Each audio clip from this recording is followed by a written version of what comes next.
ജാനുവരിയിൽ നടന്ന ഒരു ഇൻസിഡൻറ്റ് ആളിത്രയും ദിവസങ്ങൾക്ക് ശേഷം സോഷ്യൽ മീഡിയ പ്ലാറ്റ്ഫോമിൽ വന്ന് അനൗൺസ് ചെയ്യണമെങ്കിൽ അത്രത്തോളം നിസ്സഹായ അവസ്ഥയിൽ കൂടെ ആ പെൺകുട്ടി പോയിക്കൊണ്ടിരിക്കുകയാണ്. ഇവർ രണ്ടുപേരെയും എനിക്ക് പേഴ്സണലി അറിയത്തില്ല.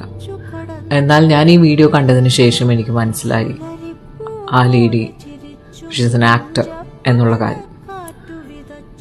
അത്രയും നല്ലൊരു ഇമേജ് മെയിൻറ്റെയിൻ ചെയ്യുന്ന ഒരു ലേഡിയുടെ മുഖത്ത് ആ ഇടിവള കൊണ്ടൊരു ഇടി ഇടിച്ചു കഴിഞ്ഞുള്ള അവസ്ഥ എനിക്കിത് നന്നേ റിലേറ്റ് ചെയ്യാൻ പറ്റുന്നുണ്ട്.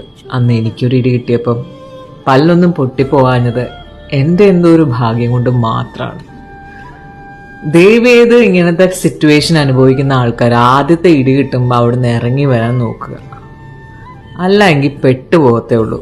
ഇങ്ങനത്തെ കാര്യങ്ങൾക്ക് പെട്ടെന്നൊരു നീക്കുപോക്കിന് വേണ്ടി കാര്യങ്ങളൊക്കെ ചെയ്തു കഴിഞ്ഞാൽ ഏറെക്കുറെ പെണ്ണുങ്ങൾക്കൊക്കെ സമാധാനത്തോടെ ഈ ലോകത്ത് ജീവിക്കാൻ പറ്റും.